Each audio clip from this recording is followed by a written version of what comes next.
Graça e paz, igreja, sejam muito bem-vindos para mais um culto de domingo. Cumprimente aí o irmão que está online, manda um oizinho para a gente ver que vocês estão participando com a gente. Queria convidar a igreja a estar compartilhando, o nosso culto, seja no Facebook, seja o link do YouTube, que também estamos presentes no YouTube. Convide também aí as pessoas que estão do seu lado, do seu lado, para estar compartilhando e participando, do culto juntamente conosco. Queria convidar a igreja a abrir a Bíblia, lá em Isaías 40, 31. Isaías 40, 31. Pegue aí a sua espada, o seu telefone que tem a Bíblia online, E vamos estar lendo. Mas os que esperam no Senhor renovarão as suas forças, subirão com asas como águia, correrão e não se cansarão, caminharão e não se fadigarão. Eu estava lendo e depois eu fui analisar, algumas características da águia. E se a gente for ver, na Bíblia em si a gente encontra, muitas passagens que falam sobre a natureza, sobre alguns animais, Lá em Provérbios temos a formiga como exemplo, para nos ensinar, algumas coisas práticas, ilustrar algumas verdades. E se a gente for parar para perceber, a águia, ela é uma ave extremamente maravilhosa, extremamente majestosa, E que possamos ser cristãos como ela. A águia, ela é muito forte. Se a gente for perceber, ela vai, sobe nas maiores das alturas e vem aqui à terra em uma rapidez, em um piscar de olhos, E ela vai estar sempre, o que mais é importante na águia, que a gente vê uma característica, É que ela vai estar sempre passando por muitas tempestades, Ao estar ali sobrevoando, ao vir aqui na terra, para pegar o alimento, que seja para montar o seu ninho, mas ela vai estar sempre construindo o ninho dela no mais alto do penhasco, na maior altura que ela puder, No topo da rocha ela vai estar construindo. E isso é muito incrível, Porque se a gente for perceber, a gente também é assim. A gente tem que estar ali, firmando a nossa casa sobre a rocha, Sobre a palavra de Deus. A gente está se fortalecendo no Senhor. E é incrível que ela não tem uma crise de identidade, ela sabe do que ela é capaz, ela sabe que ela é forte, que ela pode passar pela tempestade e que quando vir o vento mais forte sobre o ninho dela, ali ela não vai ter medo, ela vai permanecer tranquila, porque ela pegou um tempo, Ela foi aos poucos construindo o seu ninho, ela sabe como ela fez o ninho, ela sabe ali a importância de ter começado, vamos dizer, o alicerce, da sua casa, E ela não vai ter medo. Quando vir a tempestade, ela vai estar tranquila, porque ela edificou ali o seu lar, vamos dizer assim, figuramente falando, sobre a rocha, E assim eu estava pensando, assim somos nós. E é por isso que eu falo que possamos ser cristãos, como a águia, possamos aprender como a águia, Para dar um alimento para os seus filhotes, ela passa, vem por tempestades, mas ela não tem medo. Ela sabe que ela é forte, ela sabe do que ela é capaz e em momento algum ela tem medo. Ela vem, pega o alimento, volta na maior das alturas, ali o seu ninho está edificado sobre a rocha. Lá em Mateus 7, 24 também fala, Jesus declara que o homem sábio edifica, a sua casa sobre a rocha. Mas eu queria estar convidando também a igreja a abrir a Bíblia lá em Deuteronômio, 32, 11. Deuteronômio 32, 11. Como a águia desperta a sua ninhada e voeja sobre os seus filhotes, estende as asas e tomando-as o leva sobre elas.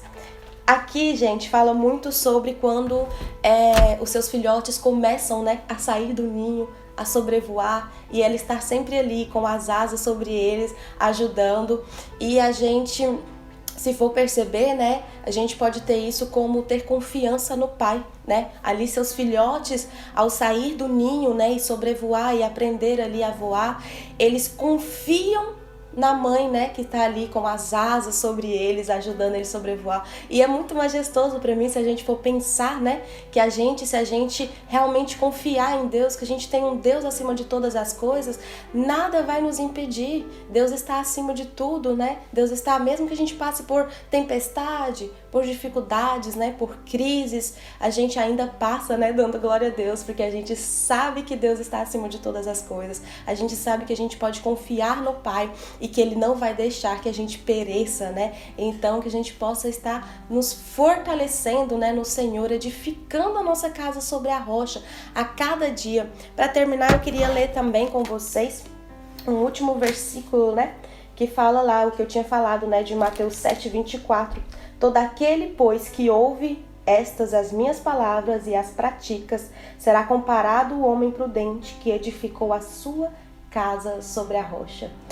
Então eu queria hoje, né, deixar para a igreja um encorajamento, né, que a gente possa nos fortalecer no Senhor, estar edificando realmente a nossa casa sobre a rocha, sabendo que Deus, Ele está acima de todas as coisas, mesmo que a gente passe, né, por momentos difíceis, por dificuldades, e que às vezes a gente acha que não tem saída, que nós possamos nos renovar no Senhor, né? É muito maravilhoso saber que tem um Deus acima de todas as coisas, que está ali, né, nos guardando, nos capacitando, mesmo que a gente esteja com lágrima nos olhos, mesmo que a gente esteja achando que não tem mais como, né, que não tem mais saída, Deus, Ele está ali nos capacitando. E quando a gente sabe que a gente edificou a nossa casa, a nossa vida espiritual sobre a rocha, ali a gente vai permanecer firme, sabendo que nada vai nos destruir, que pode vir das maiores das tempestades, né?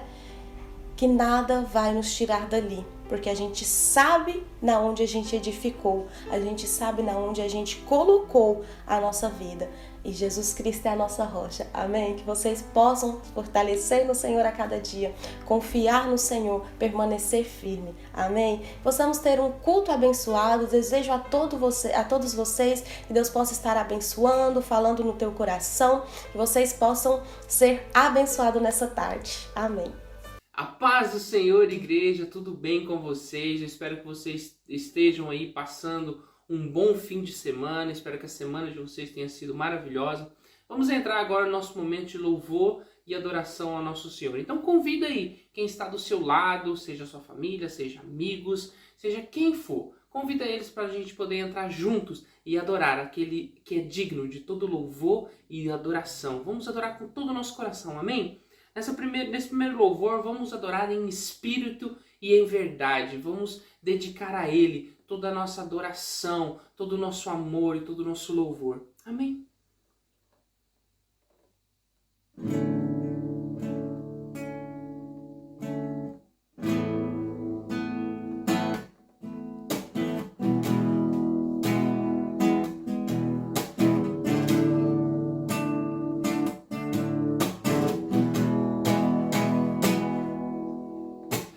Espírito,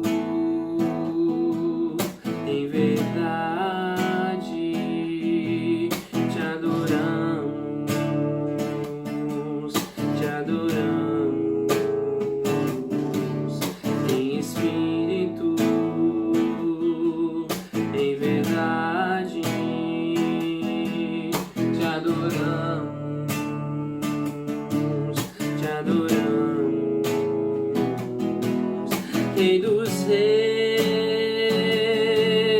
e Senhor, te entregamos nosso viver. Rei dos reis e Senhor, te entregamos nosso viver pra te adorar, ó Rei dos reis. Foi que eu nasci, ó Rei Jesus. Meu prazer é te louvar, meu prazer é estar nos átrios do Senhor. Meu prazer é viver na casa de Deus, onde flui o amor.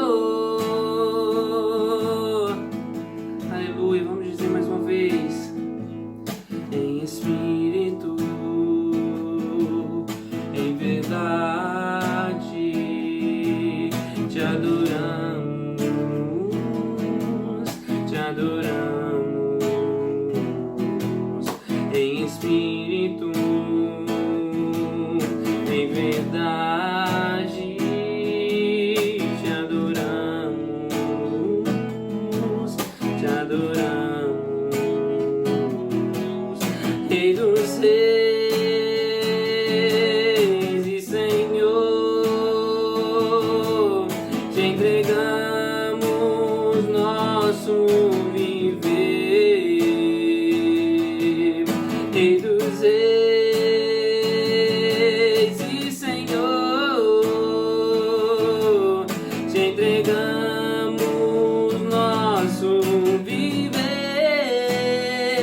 pra te adorar, ó Rei dos Reis. Foi que eu nasci, ó Rei Jesus. Meu prazer é te louvar, meu prazer é estar nos átrios do Senhor. Meu prazer é viver na casa de Deus, onde flui o amor pra te adorar, ó Rei dos Reis. Foi que eu nasci, ó Rei Jesus. Meu prazer é te louvar, meu prazer é estar nos átrios do Senhor. Meu prazer é viver na casa de Deus, onde flui o amor. Na casa de Deus, ministrando louvor. Na casa de Deus, ministrando louvor.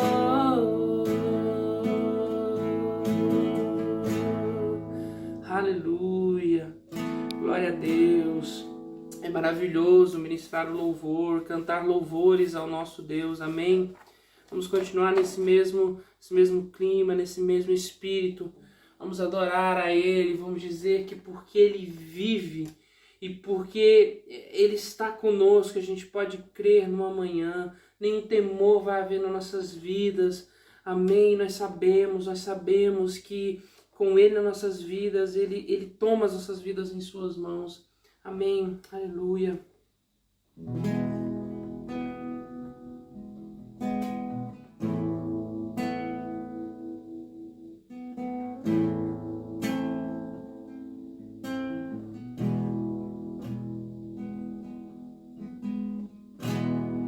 Deus enviou seu Filho amado pra perdoar, pra me salvar. Na cruz morreu por meus pecados, mas ressurgiu e vivo com o Pai está. Diga porque Ele vive.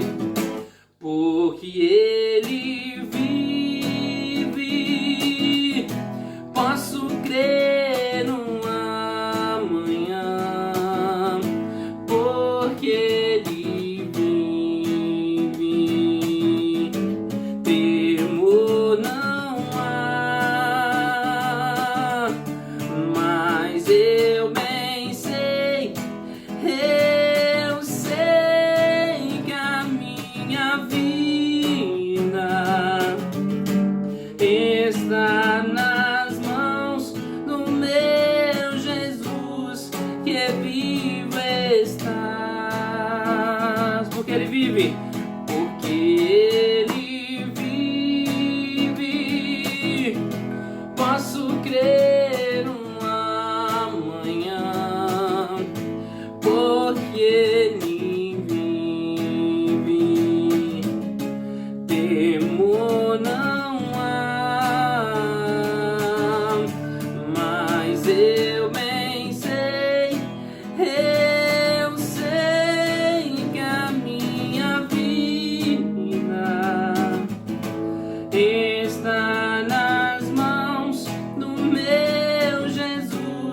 que vivo está.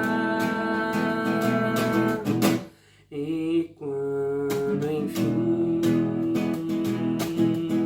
chegar a hora em que a morte enfrentarei, sem medo então terei vitória,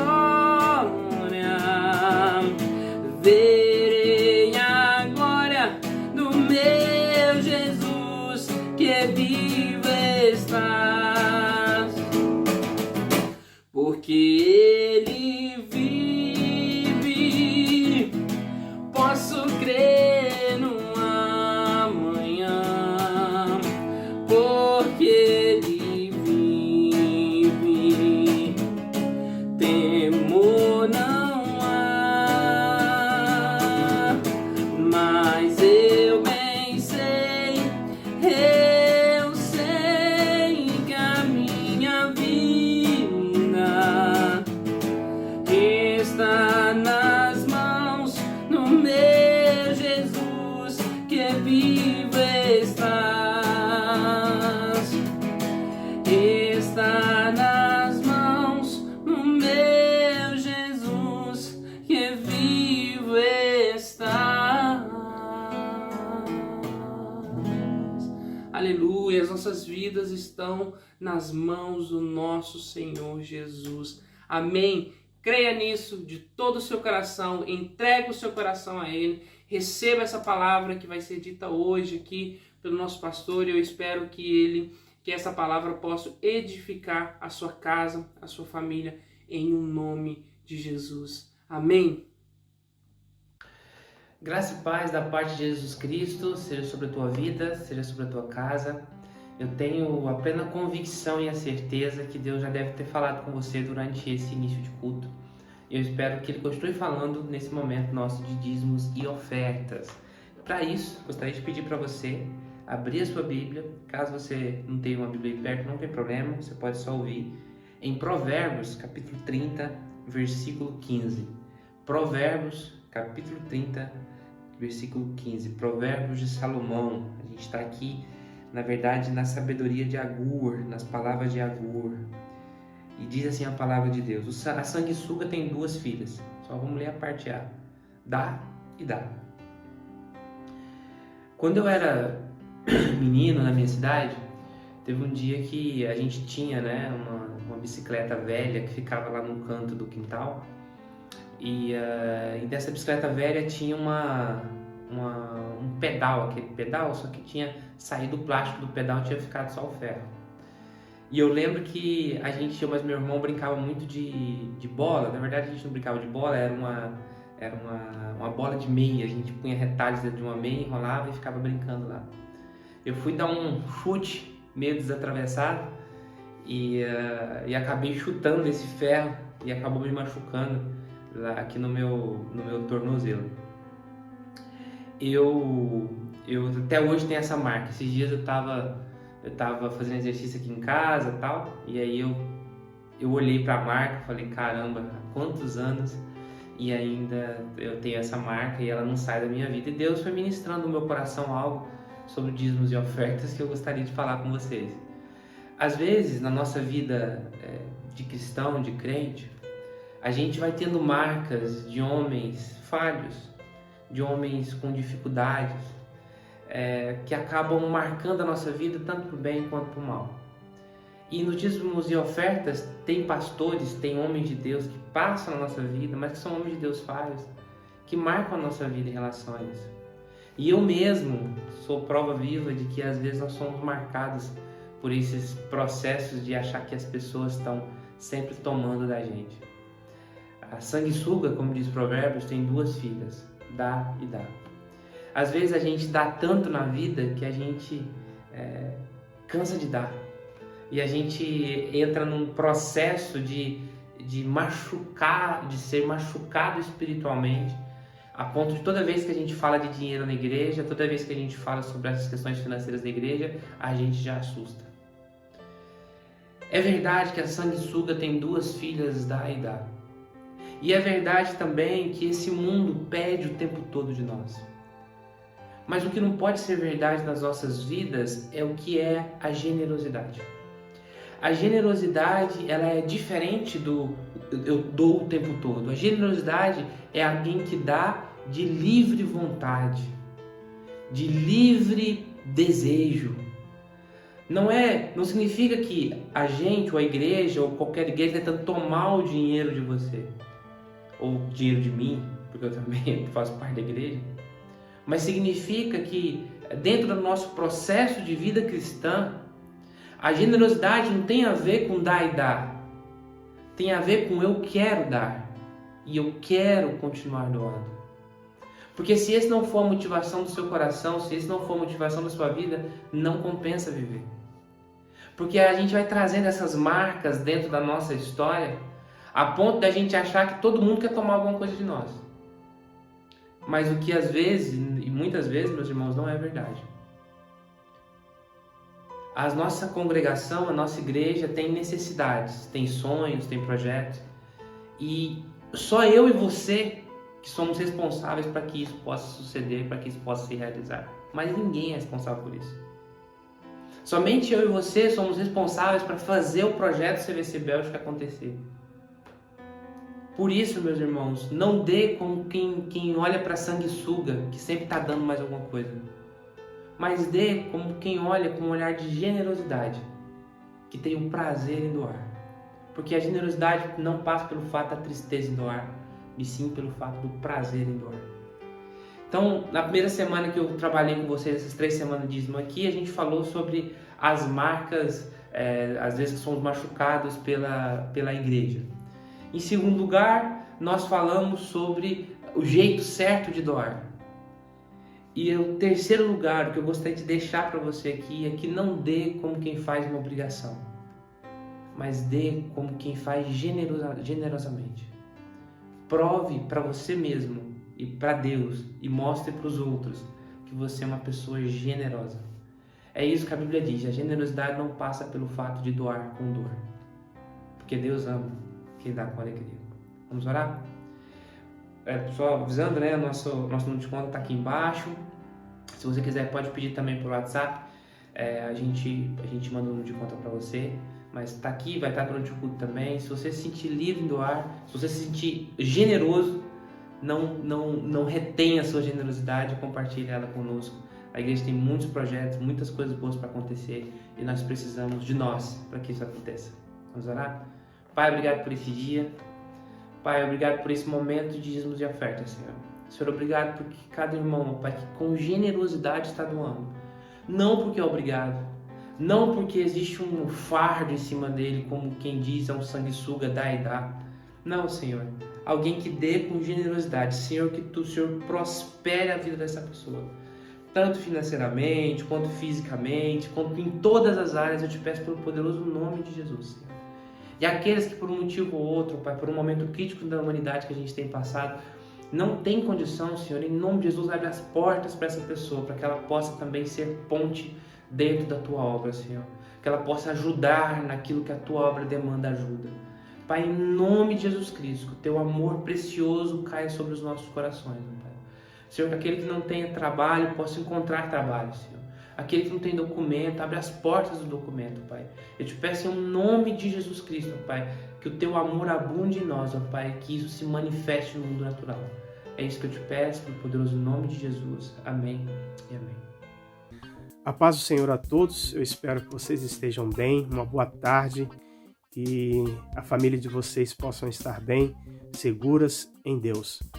Nós chegamos no nosso momento de oração, onde nós transmitimos os nossos pedidos de oração e também falamos da nossa programação semanal.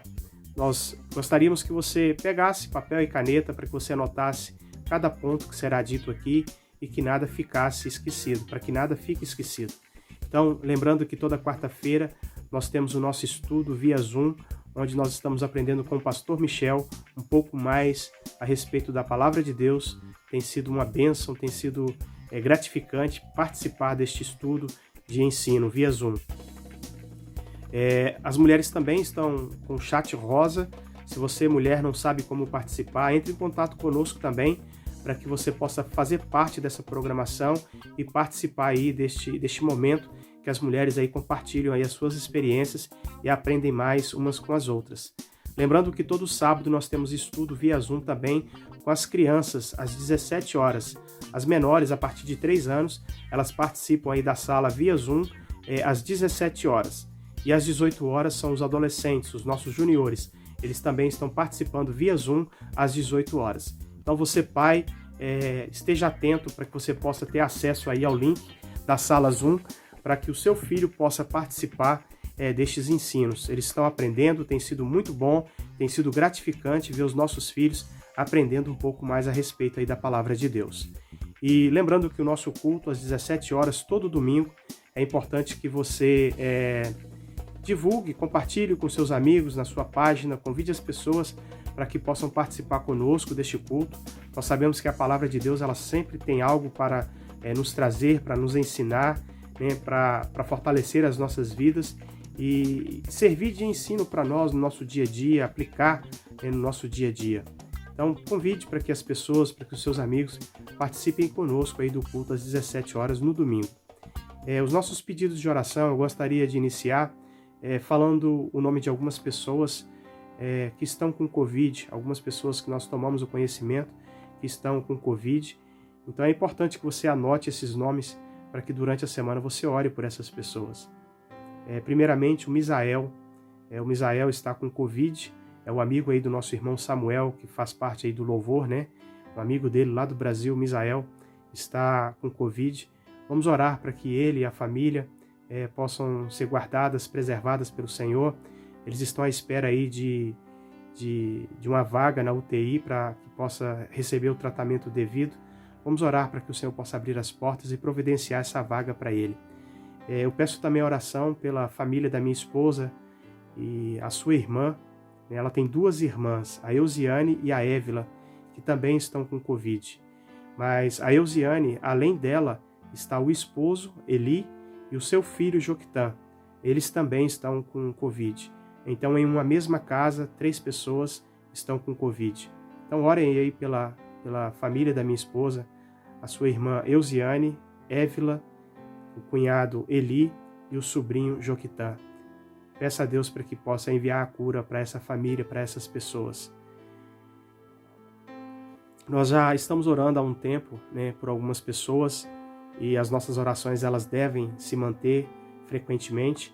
Então ore pela Ayara, pelo Tom, pela Kim, pela Nadine, pela Ângela, pela Terezinha, pela Lara, pelo Júnior, pela Cecília. Vamos pedir a Deus para que dê saúde para essas pessoas, no tratamento que elas têm feito, nas medicações que elas têm feito uso. Vamos orar para que Deus possa abençoar essas pessoas. Quero pedir também para que vocês orem pela família da Helenilda, pela Helenilda e a sua família, para que o Senhor possa guardar e sustentar também.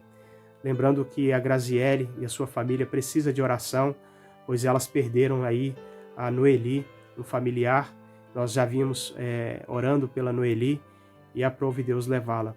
Então, orem pela Graziele e a sua família para que Deus possa sustentar e confortar os seus corações aí durante esse tempo, né, que é preciso, principalmente aí no início, quando as coisas acontecem. Gostaria de pedir também para que vocês orassem pela Jennifer. No dia 1º de abril ela vai fazer uma cirurgia. Então vamos orar aí pela Jennifer, pela cirurgia que ela vai fazer no dia 1º de abril. Vamos orar, meus irmãos, pelo Brasil. O Brasil está passando um momento muito difícil, está vivendo uma fase muito complicada, não só na questão política, mas também com essa questão aí das variantes do Covid. Tudo isso tem feito com que as pessoas entrem em desespero e percam a esperança. Vamos orar pelo nosso país, vamos orar para que o Senhor abençoe os líderes dessa nação, para que coloquem em seus corações o temor ao Senhor e que possam fazer as coisas como é preciso fazer. Vamos orar pelos missionários, pelos pastores espalhados por este mundo, que têm incansavelmente levado o Evangelho, anunciado a palavra de Deus. Eles precisam da nossa oração, precisam do nosso apoio, para que possam continuar aí realizando a vontade de Deus.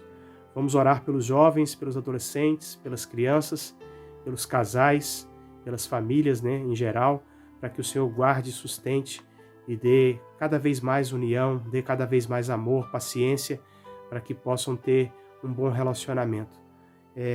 Peço para que orem pela CVC, pela Comunidade de Vida Cristã no Brasil, aqui na Bélgica também, por cada ministério, por cada pastor, por cada pessoa que trabalha, que tem se dedicado em realizar a vontade de Deus através da CVC. Então, nós contamos com a oração de todos vocês para que o Senhor possa continuar prosperando esse trabalho e abençoando. Eu quero pedir também para que orem pelos aniversariantes dessa semana. Essa semana nós tivemos, o aniversariante aí, Pascal, na verdade dia 15 aí, aniversário do Pascal Claes, eu acho que é assim que fala.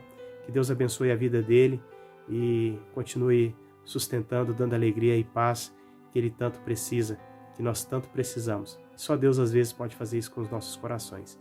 Amém? Vamos orar então, vamos colocar diante de Deus aqui essas pessoas, mas durante a semana você também continua orando. Vamos orar? Senhor, nesta hora eu quero colocar diante do Senhor a vida do Misael, a vida da Eusiane, da Évila, do Eli, do Joquitã, meu Pai, que adquiriram aí o Covid, Senhor, que estão passando por esse momento difícil. Quero te pedir para que o Senhor possa abrir as portas, para que cada um deles possam receber o tratamento necessário, mas nós possamos ver a provisão do Senhor. Abençoe os familiares, dando, Senhor, esperança, dando alegria, confortando os seus corações. Que nada venha a faltar, mas que as mãos do Senhor estejam estendidas sobre a vida deles. Te peço pela Ayara, pelo Tom, pelo Kim, pela Nadine, pela Ângela, pela Terezinha, pela Lara, pelo Júnior, pela Cecília. Senhor, dê saúde a essas pessoas, guarda os seus corações, preserva as suas vidas. A Helenilda e a sua família, Senhor, da mesma forma, dê graça. Senhor, fortaleça para que haja alegria, para que haja paz, mesmo neste momento difícil que eles estão vivendo. Te peço pela Graziele e a sua família, Senhor, que perderam recentemente a Noeli. Senhor, que o Senhor possa confortar os seus corações, que o Teu Espírito Santo possa alegrar as suas vidas, trazendo paz e o conforto que eles precisam. Te peço, Senhor, pela Jennifer, que irá fazer a cirurgia no dia 1º de abril. Esteja, Senhor, conduzindo todas as coisas, dando ao seu coração tranquilidade, dando ao seu coração paz, Senhor, e que ela possa passar por essa cirurgia tranquila, Senhor, e que tudo possa correr bem. Quero te pedir pelo Brasil, pelos líderes dessa nação, Senhor, dê a eles a Tua bênção, Senhor, que eles possam reconhecer que só o Senhor é Deus e que eles possam confiar as suas vidas ao Senhor, deixando o Senhor governar as suas vidas, para que tudo, Senhor, possa ser feito conforme a Tua vontade. Te peço pelos pastores, pelos missionários, aqueles que estão espalhados por este mundo, Senhor, levando o Teu Evangelho, anunciando as boas novas de Cristo. Quero te pedir para que guarde e sustente cada um onde quer que esteja. Abençoe os jovens, os adolescentes, as crianças. Abençoe, Senhor, a comunidade de vida cristã no Brasil e aqui na Bélgica, cada pastor, cada pessoa que faz parte, cada ministério, cada pessoa que está trabalhando, Senhor, e assistindo assim às suas necessidades, à medida em que eles trabalham e realizam a Tua vontade. Abençoe o Pascal, que está aniversariando no dia 15. Eu te peço para que a Tua graça, a Tua misericórdia possa alcançá-lo, que haja a paz do Senhor, a alegria do Senhor no seu coração, que todas as coisas sejam supridas. Eu oro assim em nome de Jesus. Amém. Que o Senhor abençoe a sua vida, um bom culto e até o próximo final de semana. Graça e paz, irmãos. Nós vamos continuando com mais uma mensagem da série Siga-me. Hoje, um grande momento entre Jesus e os seus discípulos, ensinando-os sobre a missão dele e a diferença que isso faz na vida do discípulo. Isso é uma grande lição para nós. Eu rogo ao Senhor que entre no seu coração, que seja uma palavra de grande impacto para a sua vida, assim como também é para a minha. Antes de nós lermos a palavra de Deus, eu convido você a orar comigo, pedindo ao Senhor que nos dê orientação nesse momento. Vamos orar. Senhor Deus, nós te louvamos por esse momento e rogamos que o Teu Espírito fale aos nossos corações, nos traduza a sua mensagem e nos instrua para que possamos compreender qual que é a nossa tarefa, qual que é a nossa posição dentro do Seu senhorio nas nossas vidas. Que o Senhor nos oriente e que o Teu Espírito fale e possamos compreender a mensagem que o Senhor tem para nós. É assim que nós oramos em nome de Jesus. Amém. Então eu quero convidar você a abrir a sua Bíblia no Evangelho de Marcos, no capítulo 8, e nós vamos ler dos versículos 34 ao 38. São palavras do Senhor Jesus aos discípulos e às pessoas que estavam ao redor, seguindo, acompanhando Jesus. Vamos lá. Marcos 8, de 34 a 38, diz assim: Então, chamando a si a multidão e juntamente os seus discípulos, lhes disse: Se alguém quiser vir após mim, negue-se a si mesmo. Tome a sua cruz e siga-me. Pois quem quiser salvar a sua vida, a perderá. Mas quem perder a sua vida por minha causa e do Evangelho, esse a salvará. Que aproveitaria o homem ganhar o mundo todo e perder a sua alma? O que daria o homem em troca da sua alma? Qualquer que nesta geração adúltera e pecadora se envergonhar de mim e das minhas palavras, também o Filho do Homem se envergonhará dele, quando vier na glória de seu Pai com os seus anjos. Irmãos, que impacto deve ter tido essa palavra, essa declaração de Jesus para os seus discípulos, para as pessoas que estavam acompanhando naquele tempo. Traz para nós e imagine o que trouxe para eles.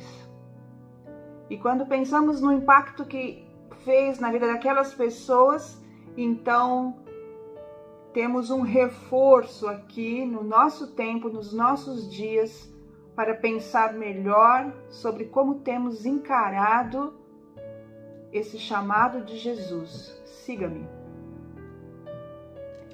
Essa declaração de Jesus vem de uma série de conversas que ele estava tendo com os seus discípulos.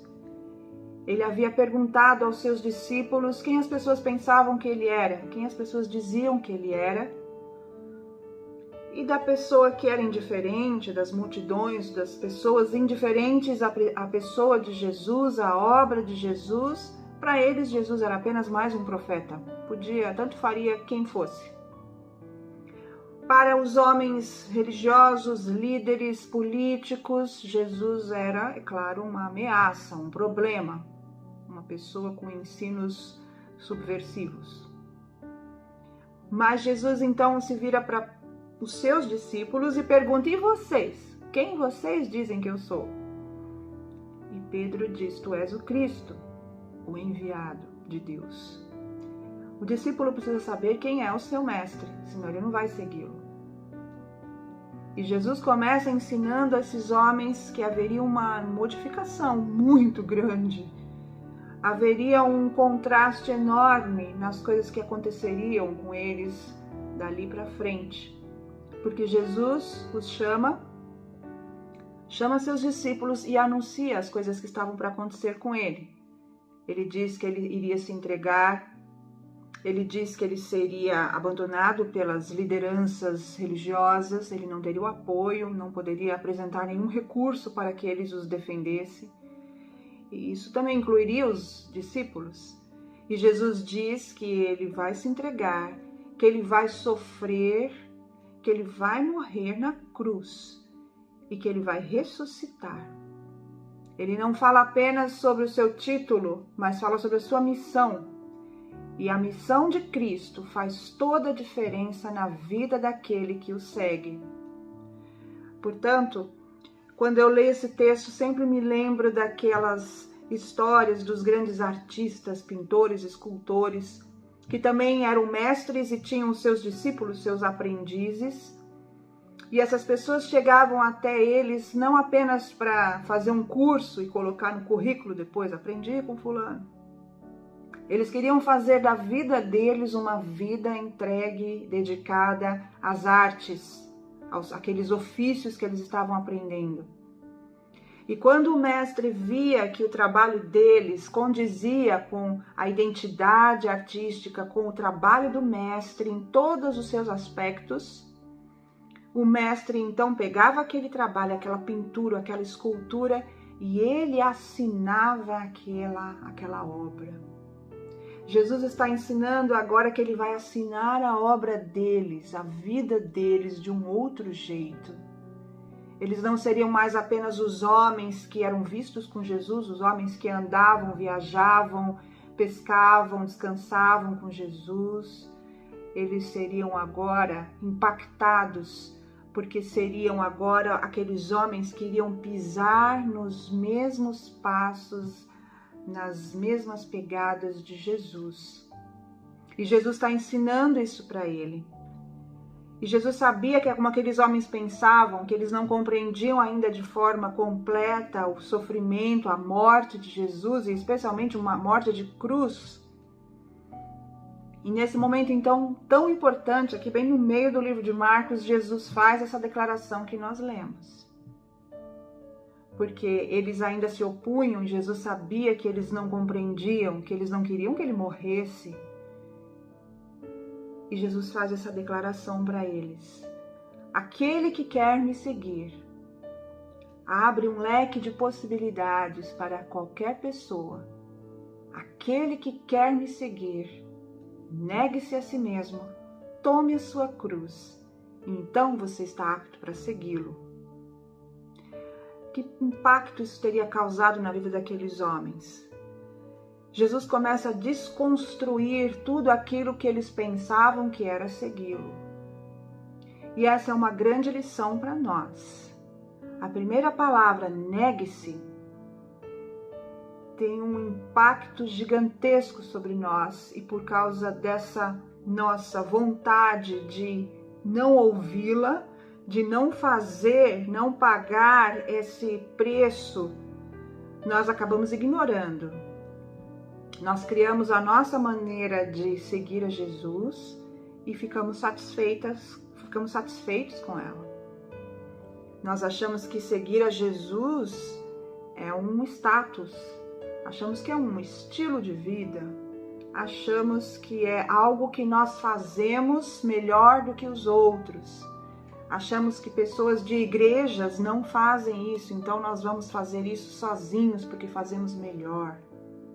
Mas Jesus vem e desconstrói todas as ideias que aqueles homens tinham sobre segui-lo.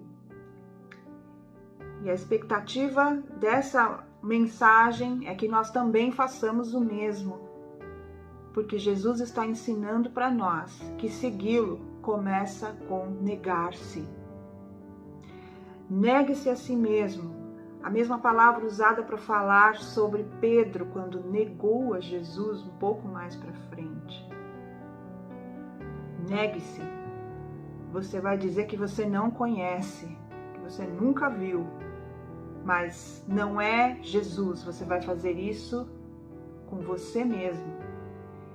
Vai fazer isso com o seu ego, com aquela parte de dentro de você que levanta todos os dias querendo fazer somente a sua vontade e não a vontade de Deus. Negue-se. Jesus começa dizendo negue-se. Negue-se, negar-se não significa negar coisas a você. Não significa que você vai se abster de coisas simplesmente e dizer que Deus está satisfeito com isso. Não significa que você vai privar-se de coisas, que você vai negar coisas a você, momentos a você. Não significa que você vai ser um robô manipulado. Não significa que você vai simplesmente se diminuir. Quando a gente evita esse texto, ignora a profundidade dessa palavra, o significado dessa palavra, nós começamos a nos desviar, começamos a nos prender às nossas vontades e ideias, começamos a nos enganar. Nós começamos a maquiar as coisas de forma que a nossa consciência esteja sempre tranquila. Mas no final das contas, nunca existe um equilíbrio entre aquilo que nós queremos, que nós achamos que é certo, e aquilo que a palavra de Deus diz que é certo. Nós começamos a produzir uma autodependência, nós começamos a dizer que tudo depende do nosso esforço, do nosso caráter, aquelas pessoas que abrem a boca com toda aquela empolgação e dizer fui atrás do que eu queria. E isso é importante, mas não é tudo. Não negar-se significa que você está negando alguém.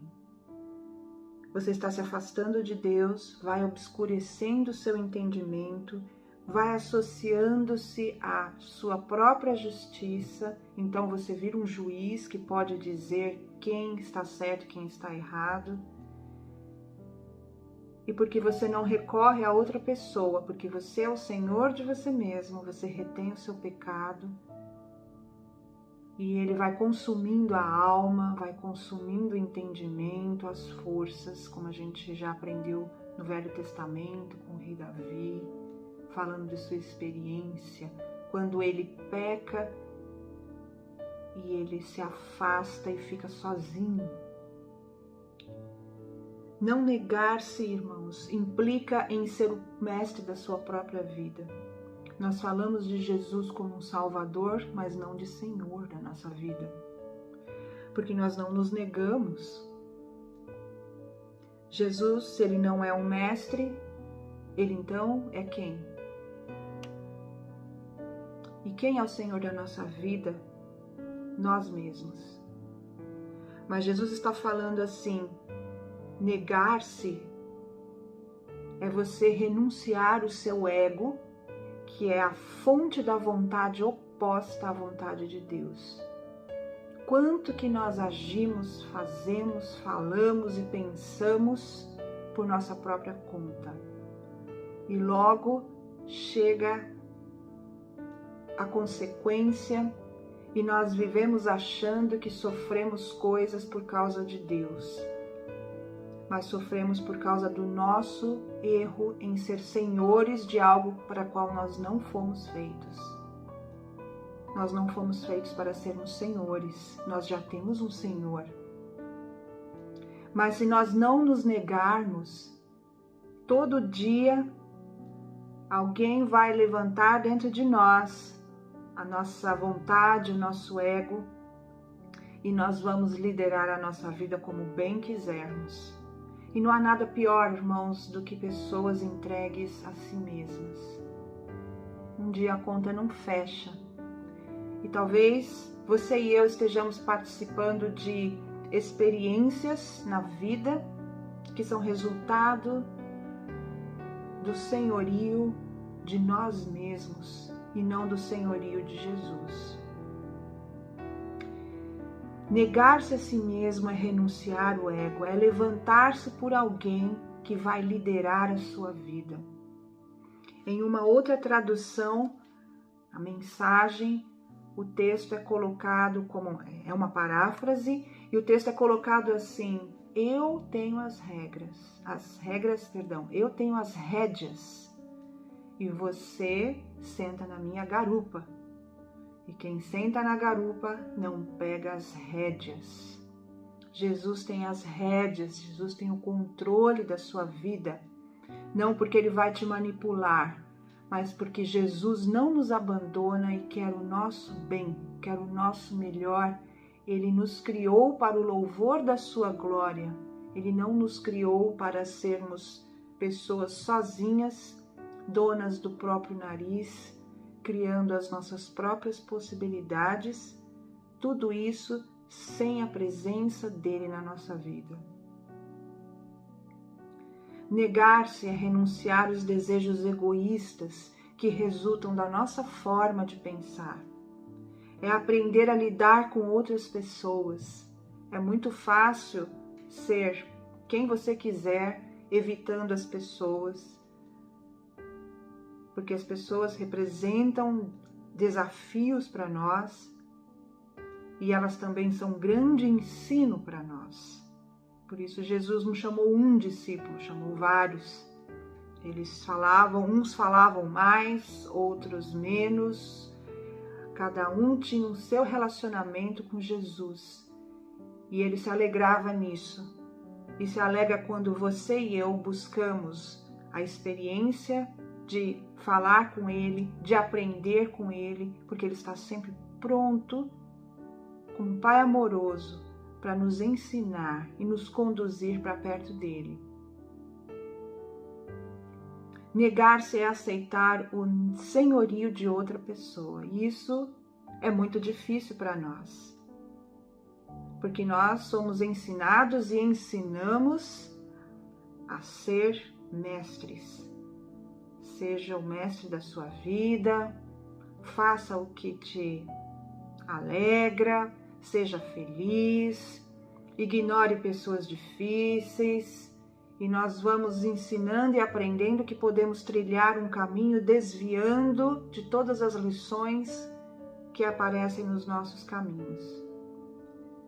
Mas Jesus diz: negue-se, negue o seu eu, negue o seu ego, negue a sua vontade oposta à vontade do Senhor Deus. Não há como você continuar esse versículo sem parar e pensar a esse respeito. Há uma frase muito famosa e, por incrível que pareça, não consegui encontrar o autor, mas diz assim: no coração de todo homem há um trono e uma cruz. Quando Jesus está no trono, a sua carne vai para a cruz. Mas quando você está no trono, na liderança, quem volta para a cruz é Jesus. E o texto não para aí. Negue-se e tome a sua cruz. Ninguém toma a cruz se não se negar.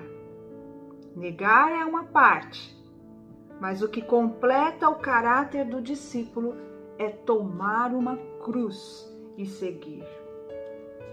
Tomar uma cruz, sim, realmente é contra a nossa vontade. Ninguém acorda de manhã e diz: eu vou tomar a minha cruz. Você vai tomar café, você vai fazer a sua agenda, você vai colocar os seus planos, a sua disciplina, o seu exercício físico, mas ninguém acorda pensando: eu vou tomar a minha cruz. Interessante que no texto de Lucas aparece: tome cada dia a sua cruz. Então talvez nós realmente devêssemos pensar mais em acordar de manhã e não sairmos do nosso quarto sem termos pensado: negue-se a si mesmo, Silvia, e tome a sua cruz. Então saia desse quarto. Tomar a cruz é contra a nossa vontade, mas quem não se nega, quem não nega a sua própria vontade, não toma cruz nenhuma. Para aqueles homens, irmãos, isso tinha um caráter, uma profundidade muito grande, porque aquelas pessoas já tinham se acostumado a ver pessoas passando na rua carregando uma cruz. Cada criminoso tinha que carregar a sua própria cruz até o local da execução. A pessoa que estava carregando uma cruz, ela estava mostrando a todo mundo que ela não tinha mais o que fazer. Ela não tinha nenhum recurso a mais, ela não tinha nenhuma outra instância, ela não podia conversar com alguém que pudesse falar e interrogar por ela, interceder por ela. Não existia isso. Geralmente eram os criminosos, era o povo subjugado que era condenado à crucificação. Rebeldes eram condenados à crucificação também. Então, debaixo de um domínio romano, se você estava carregando uma cruz, você não tinha mais para onde fugir. Você tinha que ir encarar a sua condenação, a execução da sua pena, sem reclamar. Você não tinha como fazer. E esse é o momento, é o exemplo mais contundente do negar-se a si mesmo. Acabou para mim, acabou para o meu ego, agora eu tenho que assumir a minha cruz e subir até lá e ser executado. A cruz não representa problemas na vida, irmãos. Já mencionei aqui que Muitas vezes nós estamos carregando problemas, consequência das nossas próprias escolhas de sermos senhores da nossa vida, sem consultar a palavra do Senhor, sem consultar Deus a respeito. Problemas não configuram uma cruz nesse aspecto aqui. Jesus está falando de tomar a cruz junto com Ele, porque Jesus pegou uma cruz. Jesus negou colocou de lado a sua glória, o seu poder, se humilhou, tomou uma cruz que representava a maldição de todo o pecado da humanidade em todo o tempo e espaço, tomou sobre ele e aceitou sobre ele o juízo de Deus. E ele convida você e eu para pegarmos essa cruz, entender a distinção entre vontade própria e vontade de Deus.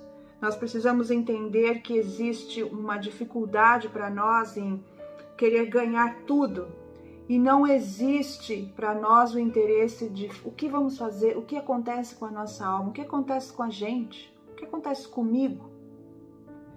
E nós às vezes nos pegamos tristes porque não alcançamos os mesmos objetivos, a mesma qualidade de vida, o mesmo status dos outros, e sempre esquecemos, mas e a minha vida, e a minha alma? Jesus fala isso no texto, nós não vamos ganhar nada ganhando coisas, ou momentos, ou dinheiro, ou qualquer outra coisa, mas o que acontece com a gente? Como nós podemos ganhar a nossa própria alma? Não há como. Nós precisamos fazer distinção entre aquilo que nós estamos evitando e aquilo que nós precisamos carregar. Nós precisamos observar isso, irmãos. Nós precisamos nos preocupar se estamos crucificando o nosso eu ou estamos colocando o nosso eu num trono. Repito aqui a frase, nós precisamos crucificar o eu, aquele que se levanta todos os dias para nos dominar e dizer que nós estamos no controle de tudo. E quando nós fazemos isso, Jesus volta para a cruz. Quando nós nos colocamos num trono, Jesus volta para a cruz. Mas se nós crucificarmos esse eu, crucificarmos essa parte de nós, juntamente com Jesus, compreendendo que isso é uma grande maldição, que isso é pecado, que isso nos afasta de Deus. Quando nós pegamos tudo isso, irmãos, e levamos juntamente com Jesus na cruz, então nós temos uma declaração maravilhosa, sabendo que então Ele vai viver na gente, porque nós matamos aquilo que tira o espaço dele dentro da nossa vida.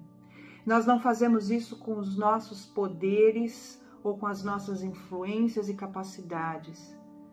A nossa parte é o negue-se a si mesmo. Tome a sua cruz, porque Jesus fez o trabalho para nós. Ele carregou sobre si todo o trabalho, carregou sobre si todo o sofrimento, toda a maldição, tudo aquilo que o pecado descarregava em nós. E Ele carregou esse peso. E Ele nos convida, como convidou aqueles homens, a fazer o mesmo. Carregar todos os dias essa cruz e depositar lá na cruz isso que está nos prendendo de servir ao Senhor, de sermos discípulos fiéis. Esse é o caráter do discípulo. É aí que muda tudo. Não dá para fazer isso sem se negar. Não é isso que nós temos aprendido. Nós temos aprendido a valorizar, a colocar a nossa vida diante dos outros como um grande troféu que nós mesmos conseguimos. Mas Jesus nos chama para que a gente mate isso junto com Ele lá na cruz. Para que você seja a pessoa que pode dizer com todas as letras aquele texto que diz em Gálatas 2:20, eu já estou crucificado com Cristo. e vivo, não mais eu, mas Cristo vive em mim. Ninguém ocupa o lugar dele no meu coração. Ele é o meu Senhor. Ele é o meu Senhor.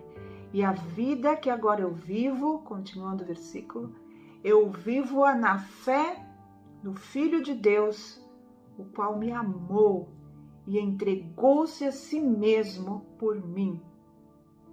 Irmãos, Jesus não nos pede para fazer coisas que Ele mesmo não tenha feito. E quando eu olho para Ele, quando você olha para Ele e pensa que Ele deixou de lado o seu poder, a sua glória, se humilhou e subiu no Calvário, para mim existe uma distância muito maior entre Ele fazer isso e a sua divindade do que você e eu negarmos o nosso eu a cada dia e seguirmos a Jesus. Nós temos o costume de dizer que isso é muito difícil. Isso é muito difícil se a gente não se negar. Se a gente não compreender que existe uma diferença entre o nosso senhorio e o senhorio de Cristo.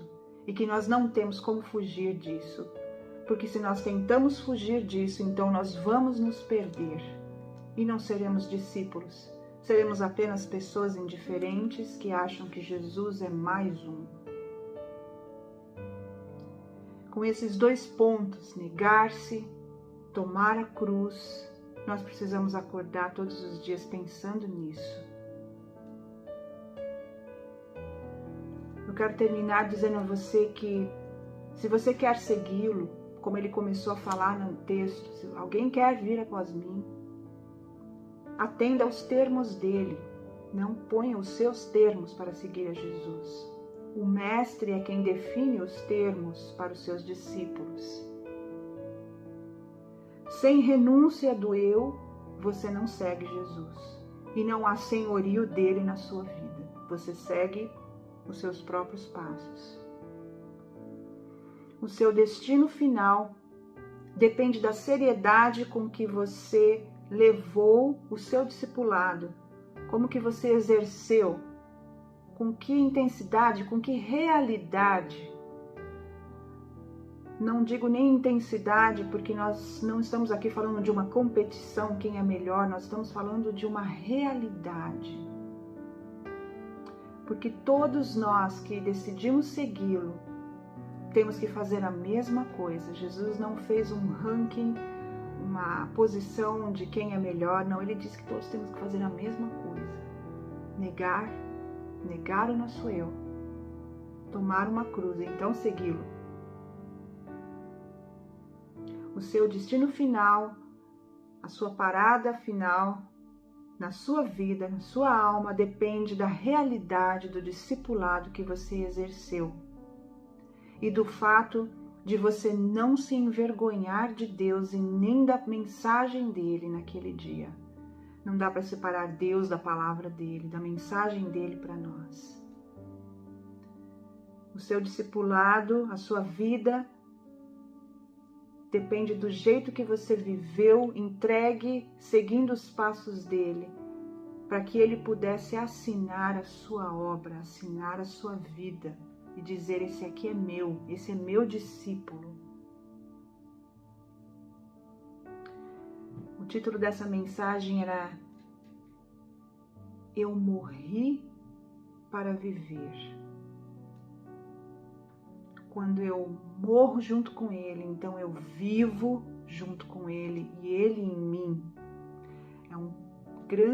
Parece um grande trocadilho, meio paradoxal, mas quando eu tiro de mim a parte que Jesus tinha que ocupar, então ele vem habitar e ele vai ser o mestre da minha vida.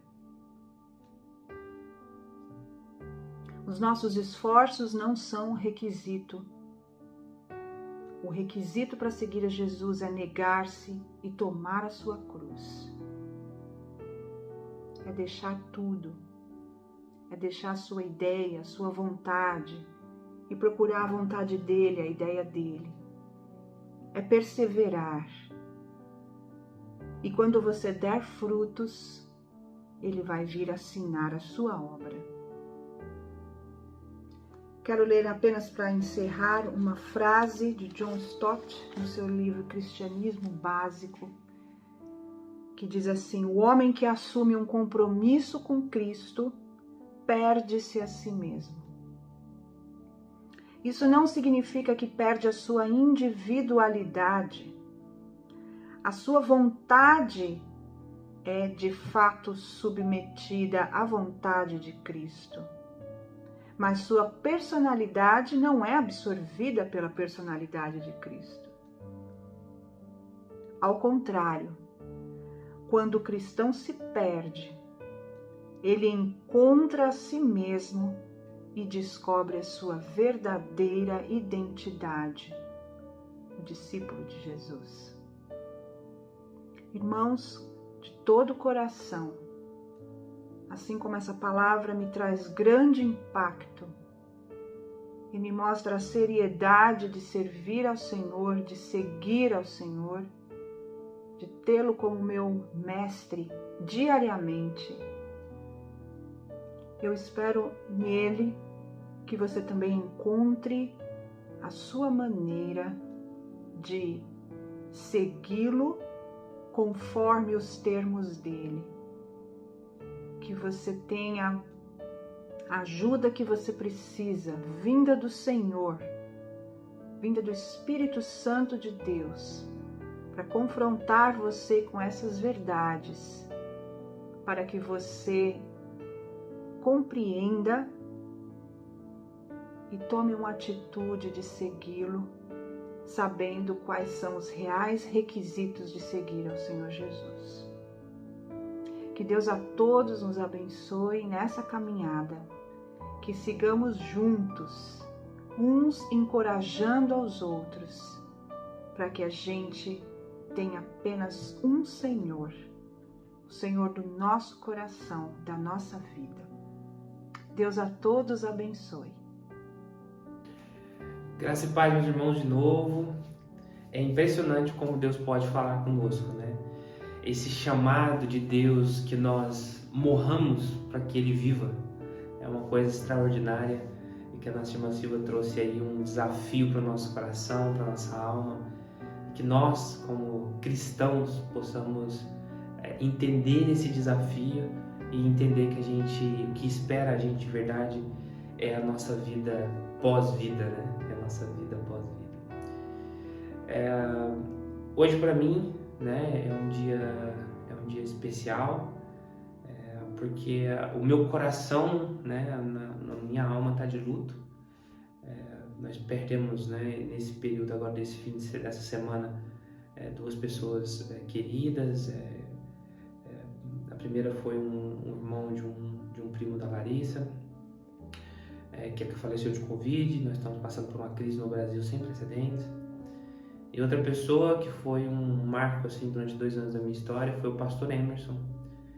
A primeira vez que eu conversei com ele, eu saí falando para a Larissa: que homem, que experiência de fé. Ele tinha acabado de vencer um dos cânceres que acabou acometendo. E na última conversa que a gente teve, tudo que a gente falava era sobre a esperança. Ele falava da vontade que ele tinha de fazer uma grande festa. E coube a Deus o recolher. A gente não sabe o porquê. Segue os meus sentimentos, né, o meu e da minha casa, para a família dele. Mas foi um homem muito marcante. Um homem que entendeu que era morrer para si mesmo, para viver pelo Evangelho, calmo, tranquilo. E foi lutando a batalha que Deus tinha proposto para ele. Lutou bem até o fim, combateu o bom combate, acabou a carreira, guardou a fé. E quero deixar aqui os meus sentimentos à família e dizer que estamos nas nossas orações, a Rosana, as crianças, o Davi, a Carol. Eu quero estender aqui as minhas condolências à Ana Júlia, né, a terceira filha deles, a filha do meio deles, mas que foi gente muito boa. Então, quero deixar registrado aqui as minhas condolências a essa família. Vamos orar para encerrar, meus irmãos, que essa semana seja uma semana desafiadora da nossa vida, mas abençoada. Essa é a minha oração. Pai, obrigado pela vida que o Senhor tem nos dado. Obrigado, Senhor, porque o Senhor tem cuidado de nós. Que a graça do Senhor Jesus, que o amor de Deus o Pai e que as eternas consolações do Espírito Santo repouse hoje e sempre para toda a tua igreja aqui na Bélgica e espalhada pela face da terra, que toda a igreja Israel do Senhor possa dizer amém. Que Deus te abençoe, meu irmão. Passe uma excelente semana. Que Deus lhe envolva em seu amor e a paz, enxergue o coração e até nos vemos outra vez. Que Deus lhe guarde em sua mão.